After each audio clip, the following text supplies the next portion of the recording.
Bueno, tenemos un invitado de lujo para nuestro late, de Padre y Señor nuestro. ¿Qué pasó con...? Ahí va, muy bien. La gracia de este late es que no tiene cortes comerciales, ¿no? Así que vamos a tener continuo el programa.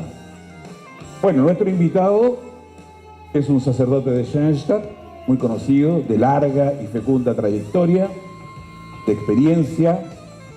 Viene llegando de Aparecida. Dijo él, yo me bajo del avión y voy a la jornada. Ya aparezco. Y ahí llegó. Bueno.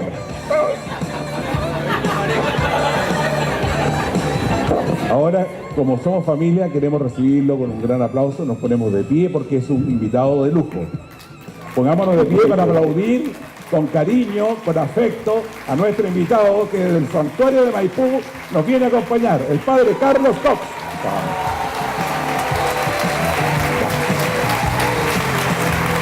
Bienvenido, padre. Muy bien, vamos a tener un entretenido momento con nuestro padre Carlos Cox, que viene llegando de viaje. ¿Cómo le fue en el viaje, padre? Bien, aparecí. Muy bien. Padre, ¿qué le pareció la obra musical? Bueno, realmente creo que fue un regalo para todos. Primero una sorpresa para la mayoría, nosotros un poco lo habíamos visto antes. Pero yo creo que el tesoro fue que en una forma maravillosa y poética fueron surgiendo y se notaron los aplausos muchas de las, podríamos llamar, tesoros que tenemos en nuestra vida, espiritualidad y pedagogía. Todo lo que significa la libertad, el amor, la misericordia, el heroísmo, la paternidad heroica. Yo estaba en la esquina, sentado, digamos, apoyado, y iba recogiendo algunos de los impactos y sobre todo algunas de las frases. Y cuando, por ejemplo, leía ese del heroísmo, yo no puedo cantar, pero roja la sangre del valor negro la vieja sociedad. Rojo un nuevo amanecer, negro la noche que se va. Uno recordaba cuántas veces de los que estamos aquí pudimos vivir y hemos vivido eso y seguiremos viviendo eso. O sea, lo que significa para nosotros ese rojo del cenáculo y pentecostal que nos invita siempre a tener un horizonte, cualquiera que sean las circunstancias en las cuales vivimos, pero un horizonte justamente de valor y de un nuevo amanecer. Y obviamente en otro estilo, porque tenía toda mucha fuerza, ese momento con, yo diría, interior muy fuerte de la muerte de Jean, cuando él habla, ¿no es cierto?, y canta, a él sálvalo, dale luz y dale paz. Y todos los que estamos aquí nos sabemos hijos queridos de Dios, hijos queridos de la Mater y del Padre, y cuánto no quisiéramos nosotros también en nuestra vida poder morir por los nuestros como sentimos que el Señor murió por nosotros y nos regaló justamente ese espíritu. Habría muchas otras cosas, como digo, la libertad, todo el mundo de la misericordia, que es el que sale en contra de esa como estricteza a veces de no comprender que la debilidad y la pequeñez es parte de nuestra naturaleza y nuestra historia y que desde ahí surge lo más grande de nosotros. Entonces fue una maravilla porque más que, perdón que yo me he dedicado más a las palabras, pero creo que el canto y sobre todo la escenificación nos volvió a colocar presente el tesoro que vivimos especialmente siempre en nuestra espiritualidad de Schoenstatt, pero sobre todo en el último tiempo con el año de la misericordia. Dios tiene un privilegio por los más pobres, pequeños y débiles, como comienza justamente el primer texto, y Dios ha tenido con nosotros y con cada uno de nosotros y los que vendrán, especialmente un momento muy especial cuando, con sencillez y humildad, somos capaces de reconocer nuestra debilidad y somos capaces de acercarnos a la debilidad del otro. Así que creo que todos tenemos que darle un gran aplauso nuevamente a los que nos regalaron ese tremendo regalo, porque es mucho más que una producción que nos metió profunda y afectivamente en el mundo en el cual nosotros queremos de alguna manera compartir. Padre, el lema de esta jornada es "Alégrate, Dios visita a su pueblo".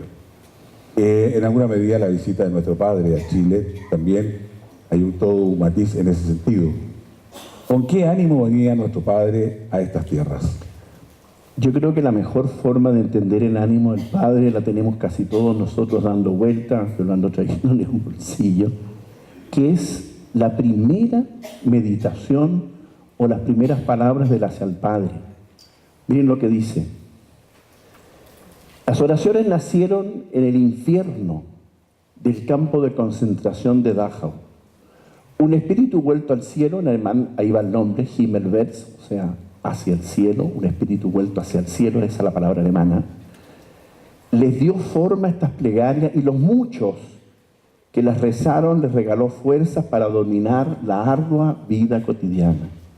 Que este espíritu permanezca en la familia de Schoenstatt y produzca frutos admirables. Escrito muy pocos días después de su liberación, 20 de septiembre del año 45. El Padre venía con ese ambiente. Es posible no defenderse, es posible crear ambiente de Dios y del cielo en medio de un campo de concentración. O sea, no es solamente sobrevivir, sino que generar vida en un campo de concentración.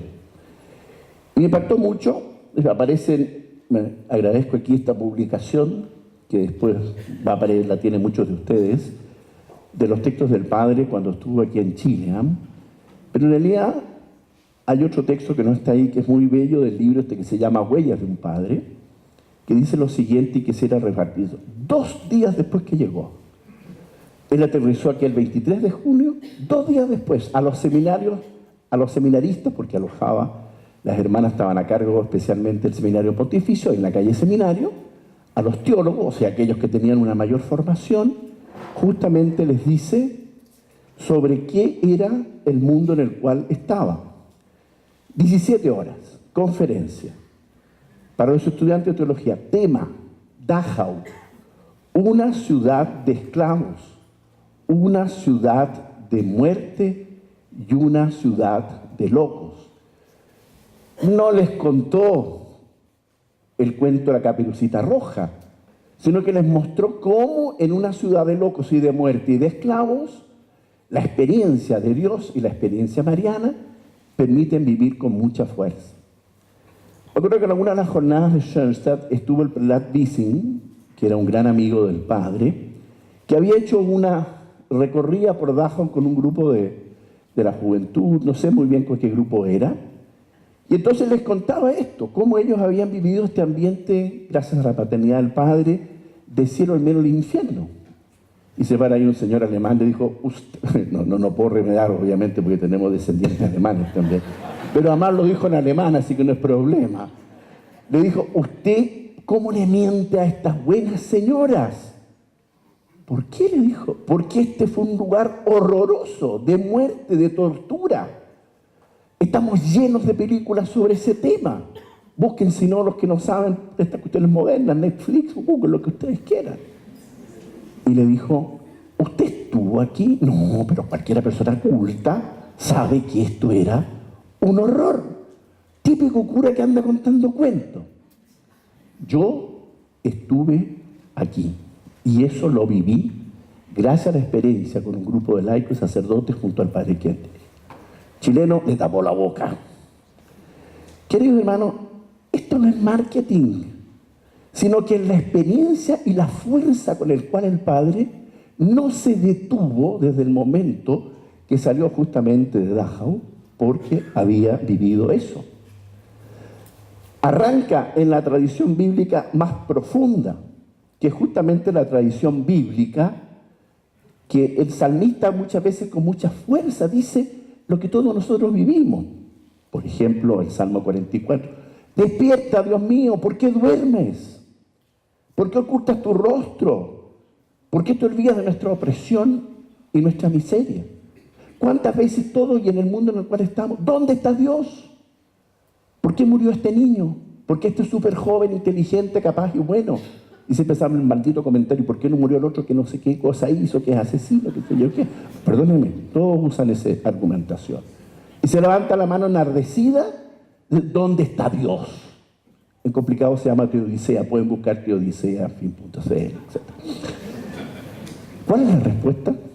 El salmo que tenemos acá. El salmista responde: oh Dios de los ejércitos, vuelve tu mirada desde el cielo y contempla, visita tu viña y protégela, ya que tu mano la plantó. Salmo 80. De ahí viene el lema: alégrate, Dios visita a tu pueblo. Esa mirada bíblica que es transversal, nosotros la hemos recibido como educación fundamental. Y está en parte en nuestro súper manual de oraciones, y más que eso, de meditación, y más que eso, de formación, cuando, por ejemplo, muestra el sentido de la historia. Dios propone, el demonio descompone, y el hombre en libertad por amor y en fondo a la verdad, lucha justamente por ello. Ustedes ven después en la página 79, en el número 242, de forma concreta, porque el hacer padre es una concentración de teología, de pastoral, de nuestra espiritualidad. Me veo situado entre estos dos grandes poderes, Dios y el demonio, el Dios que crea, que propone, y el demonio que descompone, que se proscriben mutuamente en eterna lucha y con entera libertad, una vez merecido por Cristo, ahora y por siempre. Al haber experimentado cómo la espiritualidad y la pedagogía de Schoenstatt habían sido capaces de generar ese ambiente en medio de un infierno, sale, usando una imagen, urbe y et orbi, a una tarea de fundación y de visitación. Jan Dachau funda la obra familiar y funda justamente los Hermanos de María en el Día de la Virgen del Carmen. ¿Cuál es el Día de la Virgen del Carmen? Ah, sí me gusta, los quiero todos más pronto, pero en fin, esa es otra historia. Del 42. Era sin publicidad, padre. Sin corte. Es que lo que uno tiene en el corazón tiene que decirlo, weón. Cuando sale... Un aplauso al padre. Con pausa. Me fui de tarjeta amarilla. Saliendo del campo de concentración, 18 de octubre del 45, fundador de los sacerdotes diocesanos. Inmediatamente después, el 2 de febrero, otro día precioso, la Virgen de la Candelaria, del 46, fundador de nuestras queridas Frauen de Schoenstatt. O sea que podría ser tomado vacaciones después de 3 años y medio. Inmediatamente se puso justamente al trabajo. Fue a la Alemania ocupada en ese tiempo por Rusia, pensando en que alguna vez iba a venir lo que vino, justamente la muralla de hierro, y para animar a las hermanas a la fundación. Después vino uno de los primeros santuarios al otro lado. Bueno, y comienza a volar cuando no era ninguna chacota volar. No era para hacer vacaciones que uno volaba. En unos simpáticos cacharros del aire, pero estupendo, que se llamaban los DC-3. Oiga, ¿y para qué les cuento las pellejerías que tenían? En este libro es muy simpático.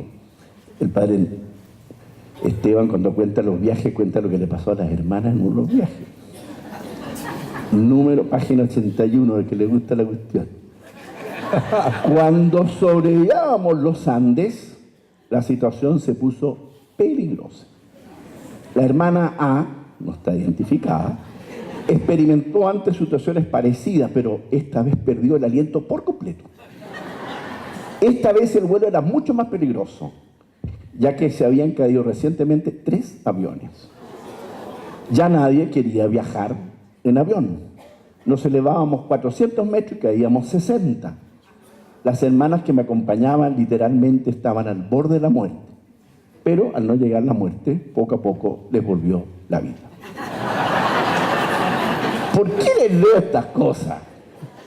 Para que se den cuenta que no es chacota viajar en ese tiempo, en estos DC-3 que eran estupendos pero chiquititos,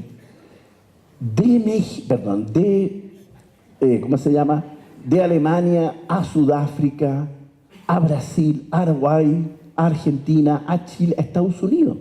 Pero tenía una pasión interna, por eso lo hacía. Y es por eso entonces que nosotros tenemos el privilegio, y eso aparece justamente en esa que les contaba a ustedes, donde está la historia que sí. Y esos 9 viajes estuvo, ¿no es cierto?, en 5 años en Chile. Fíjense que en estos viajes tampoco se concentraba en un lugar. Si miramos el itinerario del primer viaje en Chile, miren los lugares que visitó. Vivió en el Seminario Pontificio, Arzobispado de Santiago, La Florida, Carrascal, Maipú, Valparaíso, Temuco, San José de la Mariquina, Puerto Montt, Osorno, Concepción, Santa Cruz, Chimbarongo, Rengo y San Bernardo. Y se despidió de Santiago subiendo a la imagen del cerro del cual después habló. ¿Qué padre no le tocó la Venezuela?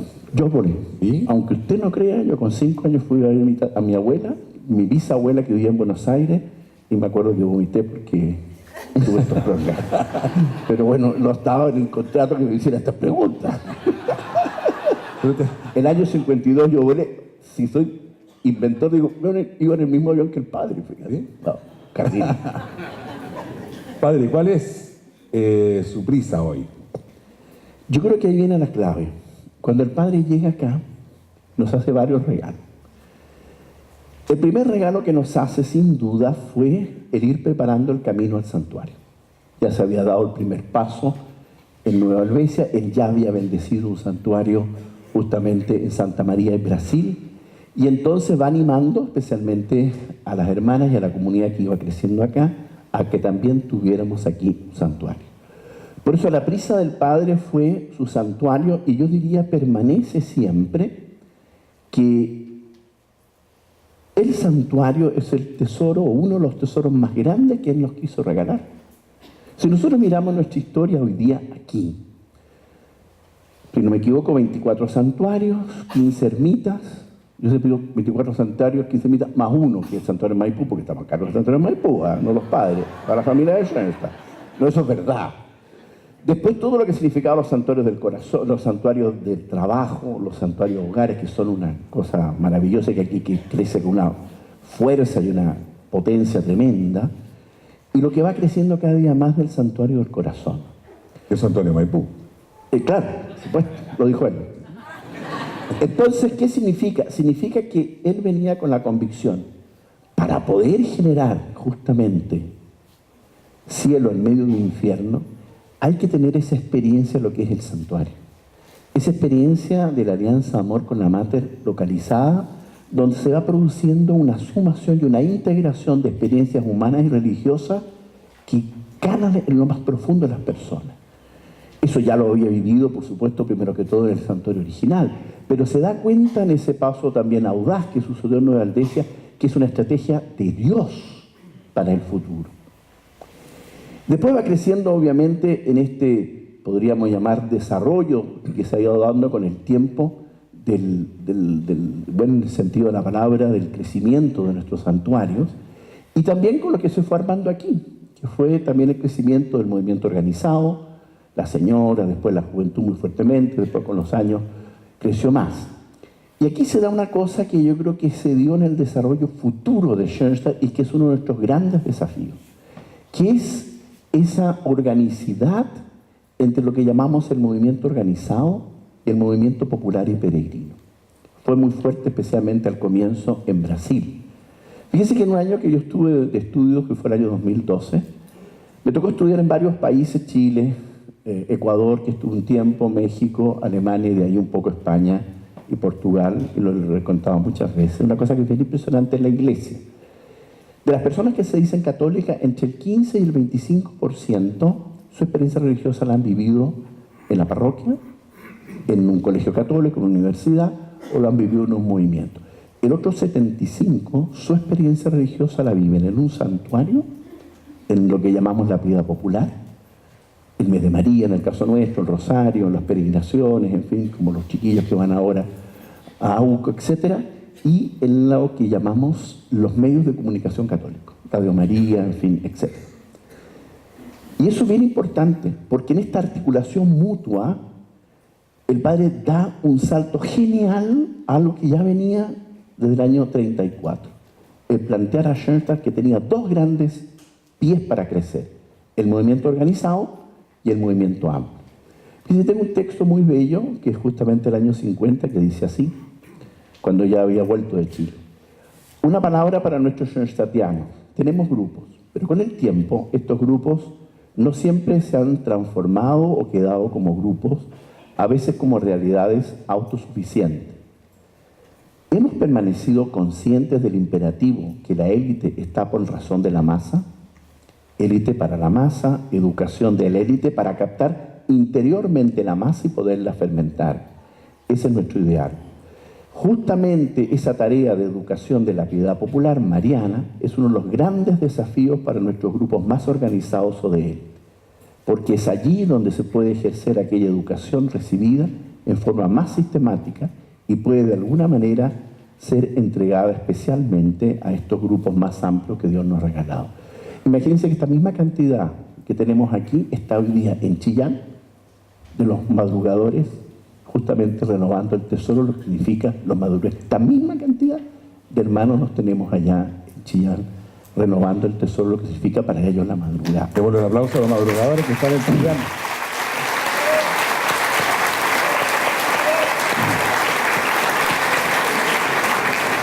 Y por eso, un texto bellísimo del mismo año 50, compartí con la jornada que me tocó una charla el año 2012, dice: esta novedad consiste en que ser capaces de servir a Dios no solo en la casa, sino también en la calle. Dicho familiarmente, nuestro lugar está en la calle, una formulación tal vez exagerada, pero expresa algo esencial, en la calle e incluso donde haya peligro. Por eso, en cierta forma, nuestro lema, Schoenstatt en salida, también lo podemos mirar, ¿no es cierto?, como Schoenstatt en la calle. Lo segundo que nos regaló, y esto ha habido mucho tiempo, así que quiero solamente afinar algunas cosas, es el tesoro de la misión del 31 de mayo. Y allí creo que hay algo que yo no quiero abundar en esto, lo conocemos, pero que le agradezco mucho al padre Lucho y se anda por ahí dando vuelta más mayor razón. Que hay fórmulas rápidas para poder expresar las cosas. Y una vez yo le fusilé, dicen los mexicanos, o sea, le copié al padre Lucho en qué consistía una fórmula de poder expresar en lo que significa el tesoro de los vínculos. Y que es crecer en las 3C, ¿eh? Hay otras 3R, hay muchas otras cosas, pero las 3C. Crecer en la cantidad, en la calidad y en la calidez de los vínculos. Eso es un tremendo tesoro. Es un tremendo tesoro en la pedagogía, después aparece, lo vamos a ver con el Papa, porque realmente lo que el Padre traía era que eso los había permitido no solo inmunizar, sino que crecer en medio de un campo de concentración. El crecer en la cantidad, ellos no se circunscribieron nada más que a los que tenían alianza de amor. El crecer en la calidad, las horas de horas que pasaba el padre caminando, mojándose en el campo de concentración para conversar con ellos. Algunas de la tercera acta de fundación fueron literalmente durante una lluvia.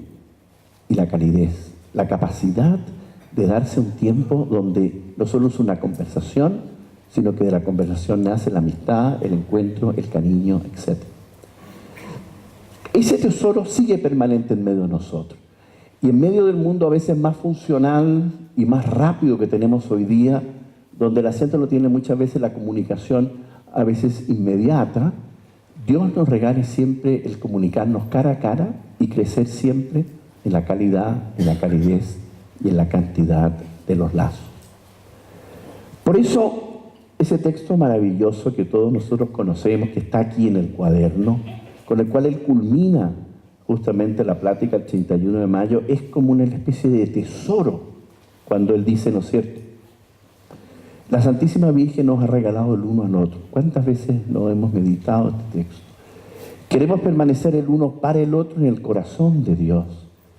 Si no nos encontráramos ahí sería algo terrible.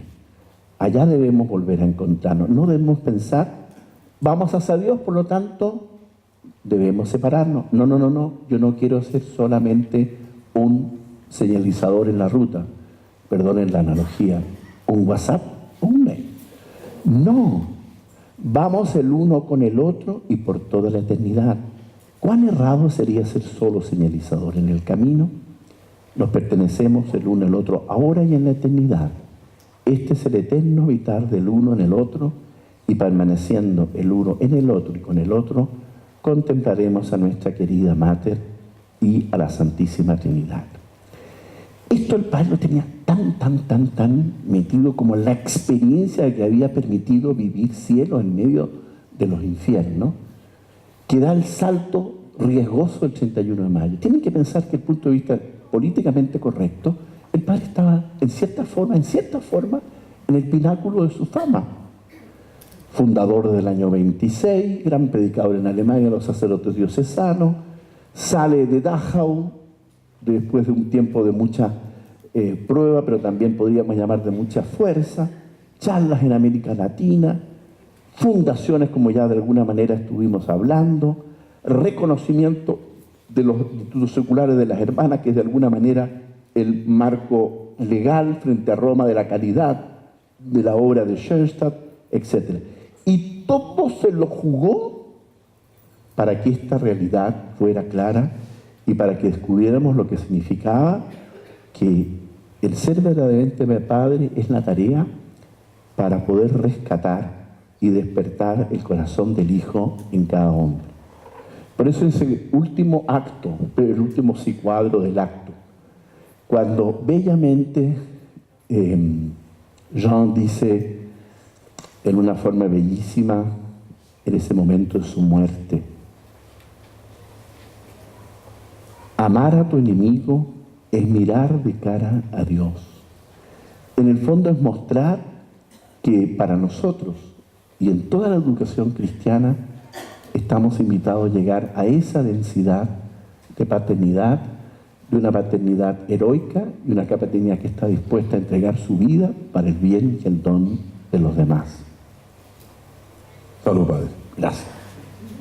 En alemán es una pausa,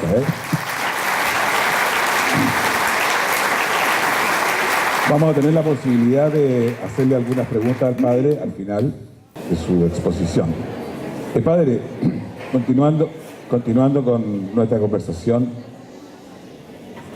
¿en qué tiene que ver todo esto? Porque en esto de que Dios visita a su pueblo, ¿en qué tiene que ver todo esto con la visita del Papa? ¿Cómo se conecta esto de las visitas que hace nuestro Padre con esta visita tan importante para Chile, que es la del Santo Padre? ¿En qué enriquece y en qué acentúa el Papa el legado de nuestro Padre? Hay una dinámica normal, humana, que es que cuando uno visita a alguien, esa persona después lo visita. En la Virgen Peregrina es normalmente así, ¿no es cierto? La Virgen Peregrina visita muchas casas, lugares, colegios, escuelas, etc. Y se invita a las personas que después visiten el santuario donde fue enviada la Virgen Peregrina. Nosotros tenemos el privilegio de haber sido como una familia que visitó al Santo Padre, y creo que tenemos el regalo que recibimos la visita del Santo Padre. Y lo tenemos que sentir como un enorme privilegio y un enorme regalo. No es evidente que porque el Papa visita muchos lugares del mundo va a venir a Chile, no es evidente. Entonces, primero sentirlo como un enorme regalo, y un enorme regalo como para poder decirle o poder crecer nosotros, aunque a lo mejor no tengamos un diálogo inmediato con él, de alguna manera agradecer como los acentos que Dios nos regaló a través de él en el encuentro cuando fueron los 100 años. En el librito que tenemos, en las dinámicas va a venir después, en este, que es un poco, me encantó cuando terminó el musical, que era como la imagen final, ¿no? Me hizo así como cositas por aquí, pero bueno. Yo creo que es bueno volver a mirar algunas de las cosas que el Santo Padre le regaló en esa, además una conversación súper familiar, distendida. Muchos de las personas que estuvieron, me tocó estar esa noche con la embajadora de Chile, Jiménez, ¿cómo se llama? Mónica Jiménez, ¿sabe que lo que tenemos Alzheimer a los 18 años tenemos este problema? Y ella contaba que una de las cosas que ella más le impresionó era justamente ese tono de familiaridad que se había producido con las preguntas y las conversaciones. Y yo creo que aquí hay muchas cosas que son un tesoro. La primera, que a mí me encantó, y tal vez por el lenguaje que tiene el Papa, es cuando invita especialmente a las familias a acompañar a las personas y a los novios cuerpo a cuerpo. O sea, insiste como 3 veces en que justamente ese es la gran necesidad que tienen las familias. ¿Por qué? Porque la dinámica del encuentro es una dinámica de encuentros personales. Y con esto del cuerpo a cuerpo lo muestra en su totalidad del encuentro de las personas. Entonces es bellísimo cuando él va insistiendo varias veces a lo largo de ese asunto. Por ejemplo, dice, la pastoral de ayuda tiene que ser una pastoral de cuerpo a cuerpo, o sea, saber acompañar y perder tiempo. Acompañar no obvio, pero siempre cuerpo a cuerpo y preparar lo que van a hacer. Y por eso, la clave que puede ayudar siempre, y se refiere también a convivencias, separaciones, divorcios, es cuerpo a cuerpo acompañando, porque acompañarlos con paciencia es algo que los ayuda. Yo creo que ahí hay un tremendo regalo. Después, cuando habla sobre el mundo de la pedagogía, insiste mucho en lo que significa especialmente el no tener una psicología de huérfanos, porque no tenemos derecho a ser guachos. Terminó justamente con esa palabra que es entre chileno y argentino. Dice, nosotros los argentinos, cuando encontramos a una persona que tiene huellas de maldad o de mal comportamiento, por falta de cariño de su madre o porque ella lo abandonó, tenemos una palabra muy fuerte, que no es una mala palabra, es un adjetivo, y le decimos a esta persona es un guacho. El cristiano no puede sino que aguacharse porque tiene a María como madre. Toda la experiencia nuestra del acogimiento va justamente en esa línea. A la juventud, cuando les dice que tienen que ser caminantes, en el sentido que saben a dónde van, y no errantes, que tienen que regalar testimonio, que no puede ser un movimiento que se dedican a peinar ovejas, hablando del sentido especialmente misionero y apostólico. Cuando habla especialmente sobre el nuevo orden social, de la capacidad de mirar desde las periferias, de mirar desde la sencillez y de la humildad. Cada vez que nosotros nos acercamos a alguna de las tres periferias que el Papa habla, las periferias existenciales de aquellos que llevan con tremendas heridas afectivas, humanas. Cada vez que nos acercamos también a las periferias eclesiales, hermanos que a lo mejor no pertenecen a una comunidad, a un grupo, porque se sienten a veces no tocados, no visitados, no abandonados. Cada vez que nos acercamos a las periferias sociales, que tienen que ver con los que sufren discriminación, etcétera, etcétera, la clave no es mirar desde el que está bien al que está mal, sino que mirar desde ahí. Si hablamos de los problemas de la familia, se destruyen los vínculos en vez de crearlos, porque estamos en la cultura de lo provisorio, del desencuentro, de la incapacidad de generar alianza. Para nosotros, el tesoro de la venida del Santo Padre es generar encuentro en Chile. Y todos sabemos que por razones que no tienen que ver con ningún análisis en este minuto, el anuncio de su venida y lo que se ha ido gestando no siempre ha traído alegría de encuentro en nuestra patria. Que cuánto va a costar, que qué sé yo, que aquí, que va a apoyar a este grupo acá, que va a ocupar a otro grupo allá. Nuestra gran tarea en este tiempo de preparación a la venida del Padre es crear ambiente de encuentro y darnos cuenta que es un tremendo regalo la visita al Santo Padre, porque nos halla y por eso se llama La paz esté contigo, nos quiere ayudar a descubrir el tesoro del hermano y por el tesoro que todos somos hijos de Dios, por lo tanto hermanos, y a través de eso crear cultura de familia. Así que siento que esa como pasión que venía y traía el Padre, eso de alguna manera nos ayuda a nosotros, porque lo que permitió eso era justamente la calidad, la calidez y la cantidad de lazos. Y eso es nuestra tarea especialmente hoy día. Ok, preparen su pregunta para hacerse al Padre al final del programa. Padre, ¿cómo resumiría usted en una palabra ese anhelo, la pasión que el Padre quiere desatar en nosotros?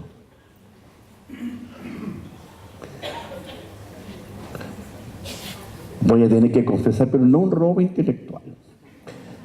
Si yo tuviera que confesarlo, yo me condensar, o mejor dicho, centrar, yo me centraría en el primer regalo que nos dio el Padre aquí, cuando bendijo nuestro santuario Bellavista, y toda la cadena que vino después.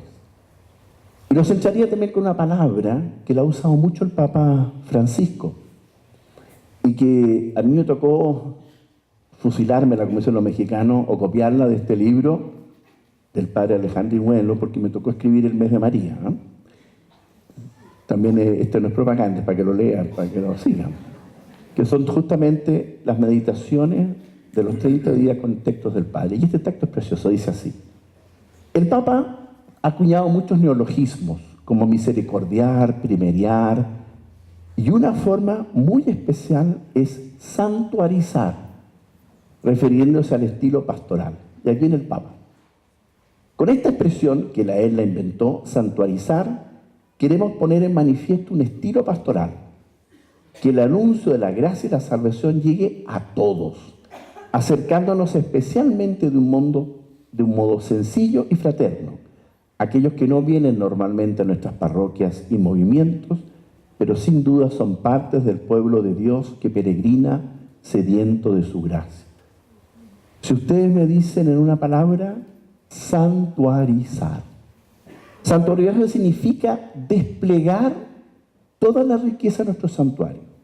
Nuestros santuarios filiales, nuestros santuarios, en el buen sentido de la palabra, nuestras ermitas, nuestros santuarios corazón, nuestros santuarios hogares, nuestros santuarios. Pero entenderlo como lugares donde queremos hacer que el espíritu y la experiencia de Dios se haga palpable aquí en la tierra. Por lo mismo, siguiendo esta imagen, vivir lo que podríamos llamar un estilo santuario, que es lo que llamamos cultura de alianza. Una cultura de encuentro entre lo humano y lo divino, entre lo que podríamos llamar el mundo del trabajo y de la familia. Y de otra forma dicho, y a través de eso hacer que Chile, no solamente podríamos llamar en la presencia o en la preparación del Papa, sino que un tesoro muy grande que nos dio el Padre, que nosotros hagamos de Chile un gran santuario. ¿Qué significa eso? Significa que sea todo nuestro ambiente social, de trabajo, todo nuestro ambiente familiar, un lugar privilegiado del encuentro de Dios con sus hijos. Y es muy importante el darnos cuenta que en este tesoro, yo creo que Dios nos va a regalar lo que más anhelamos, que justamente en el santuario nosotros podamos vivir este lema. Alégrate, Dios visita a tu pueblo, pero no solo ahora, sino que a lo largo de nuestro tiempo. Todo lo que sea entonces hacer que el santuario tenga vida a través del capital de gracia, y todo lo que significa que nuestro santuario traiga una nueva atmósfera en la vida personal, familiar, social y sobre todo laboral, creo que es el mejor regalo que podemos regalar a Chile en este tiempo. Démosle un aplauso al Padre por su exposición. Gracias, Padre, por habernos aceptado la invitación. Excelente. ¿Hay preguntas? Por si alguien, como me pasa a mí, no entiende esto del hatchback, el gato, no sé qué cosa. ¿Podemos pasar un micrófono? Al sistema antiguo yo le paso un micrófono al que levante la mano y quiera hacer una pregunta. ¿Quién quiere hacer una pregunta? Allá. Ya voy ya. Allá va, sí.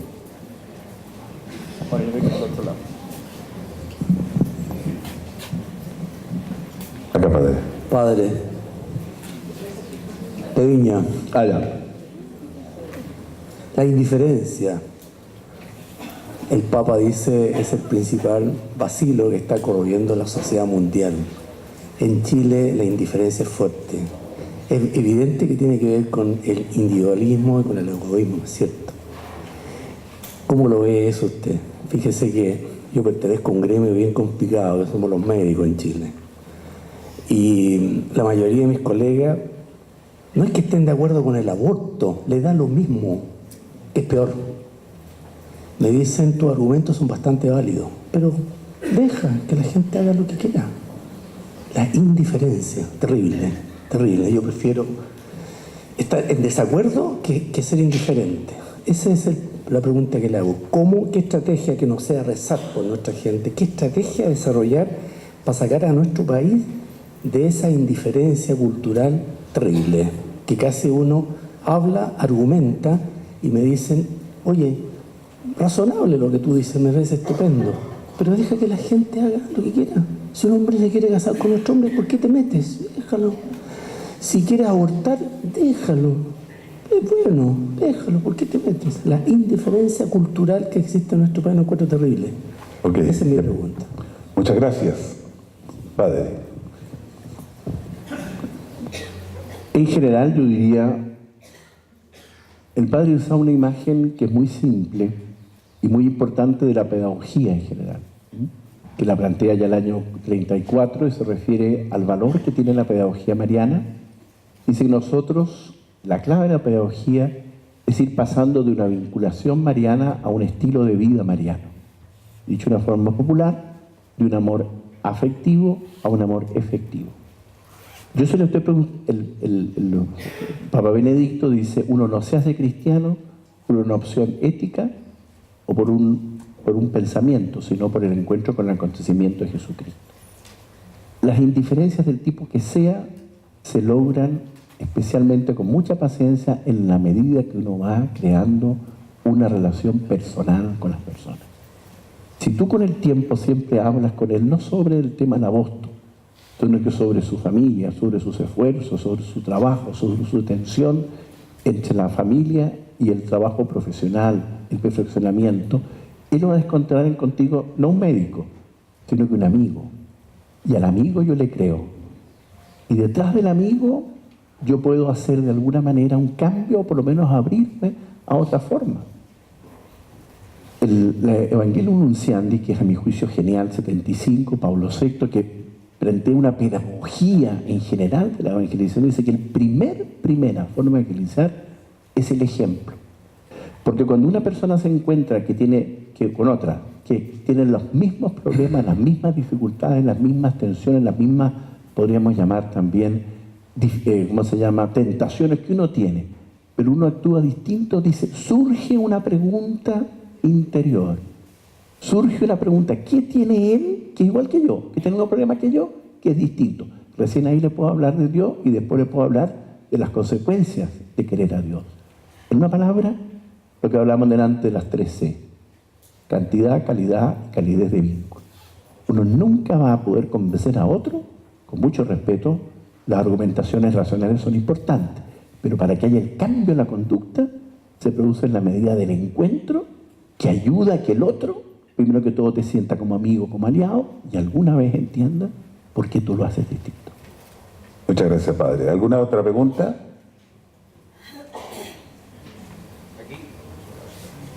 Allá. Aquí me llegó una pregunta por interno. Dice, ¿cómo santuarizar en la iglesia sin que sientan que queremos schoenstattianizarla? A veces algunos sacerdotes o diócesis creen que estamos compitiendo para quitarles a la gente. Bueno, el Dilecit Ecclesiam, dicho así en general, y nuestra organización como tal es una organización fundamentalmente diocesana y parroquial. Esa es una de las cosas fuertes que tienen justamente los madrugadores y muchas formas que han ido creciendo en medio de nosotros. Mientras más el párroco te experimente como un aliado, mientras más, usando esta imagen, porque ¿qué es la iglesia? Nosotros somos iglesia también, todo el mundo es iglesia. Iglesia no es solamente la jerarquía, pero mientras más el sacerdote o quien esté a cargo de una comunidad y por supuesto experimente a uno como un colaborador activo, leal, creativo, tanto más va a tener la capacidad de darse cuenta. Ojalá tengamos mucho más y mejores schoenstattianos que colaboren, sea la pastoral del colegio, sea la pastoral de la escuela, sea la pastoral, en fin, la pastoral de la parroquia, etc. Yo creo que por ese lado va la clave. Muchas gracias, padre. ¿Alguna otra pregunta? Allá, al final. Hola padre, ¿qué tal? Soy de la familia Puerto Montt, Puerto Vara. Mi nombre es Patricia. Yo entiendo que usted en el fondo está haciendo un llamado a que hagamos chistes en salida a través de nuestro ejemplo y a través de él acercarnos al otro y en un tono de amistad, en el fondo transmitir el mensaje del movimiento y de la iglesia en general. Pero ¿cómo yo combino este llamado, con a la vez la tolerancia? Porque, a ver, ¿cómo lo explico? Nosotros igual somos cristianos y tenemos que querer a las personas que piensan de manera distinta, que tienen una diversidad sexual diferente a lo que demanda la iglesia. ¿Cómo integramos ese respeto hacia el otro con este llamado a contagiarlo con lo que nosotros consideramos correcto? No sé si me explico. Bueno, es similar, o sea, yo creo que uno tiene su posición y la tiene que plantear. Pero lo importante es que uno genere el lazo, el encuentro y el vínculo. Luego, por un caso muy típico, la mayoría de los santuarios, y a nosotros nos toca también en Maipú, son santuarios abiertos. Y a nadie se le pregunta antes de entrar qué es lo que va a hacer. Y la conversación íntima que pueda tener esa persona, que incluso tiene otra forma de vida con la Santísima Virgen, con el Señor, es un misterio entre el Señor y la Virgen. Por eso, la urgencia de que nuestros santuarios estén lo más posible abiertos. Para que, hay un texto, Benito, se los tengo que, después lo pueden buscar, Evangelium Gaudium 42-43, dice así: en la iglesia en salida es una iglesia de las puertas abiertas. De manera que cuando una persona, por una moción interna del espíritu, va, no encuentra unas frías puertas cerradas. Eso vale primero físicamente. Físicamente significa los santuarios abiertos. Para nosotros el esfuerzo de tenerlo de las 8 de la mañana hasta las 8 de la noche no es cosa seria. Pero más que eso, el que uno esté abierto a poder acoger la búsqueda y la vida de esa persona. Y mientras más esa persona que tiene a lo mejor otro punto de vista, siente que uno lo escucha, que uno conversa con él, que uno le da incluso a veces argumentos valederos, en fin, para unos valederos, para ellos no, pero se produce el encuentro, se produce el lazo, se produce el vínculo, tanto más en un camino largo, esa persona creo que a la larga, o ese grupo, de alguna manera también se va a abrir a la experiencia de Dios, y en la medida que también vaya actuando la gracia, eso vaya de alguna manera cambiando su vida. Sí, pero a lo que voy es que en este encuentro también él, la persona del otro lado, desde su posición, también va a sembrar en mí algo, también me va a dejar un eco de lo que es su vida. Entonces, ¿cómo no contaminarse uno del otro cuando en el fondo también contaminar al otro? No sé cómo explicarlo, no sé si se me entiende la idea. Porque en este encuentro de dos personas, tú transmites, pero a ti también te transmiten. Y también queda algo de lo que él te dice a ti, que en el fondo también yo creo que ellos piden acogida en esto. ¿Me explico? Bueno, lo que pasa es que evidentemente, como dice, el hecho de entrar en una conversación con una persona también uno tiene que abrirse al mundo de él. Exacto. Pero ahí está donde uno tiene que estar llamado a crecer mucho más, por un lado en la fuerza interior y también en aquello que podríamos llamar las argumentaciones para poder hablarlo. Pero no se olviden que la clave no está en la argumentación. La clave está, a mi juicio, en la capacidad de generar esa relación profunda. Eso va a ayudar a que las personas con el tiempo de alguna manera se vaya de alguna manera dando un cambio, si Dios quiere, porque la gracia también actúa, pero actúa a través también del testimonio que uno da y también de los argumentos que uno da, digamos, no actúa sola, digamos, en ese sentido. Muy bien. Bueno, así como recibimos al Padre, le damos las gracias por su presentación, muy bien preparada, muy aparecida. Pongámonos de pie para aplaudirlo así con el mismo cariño que lo recibimos. Por favor, un aplauso grande. Cariño de familia.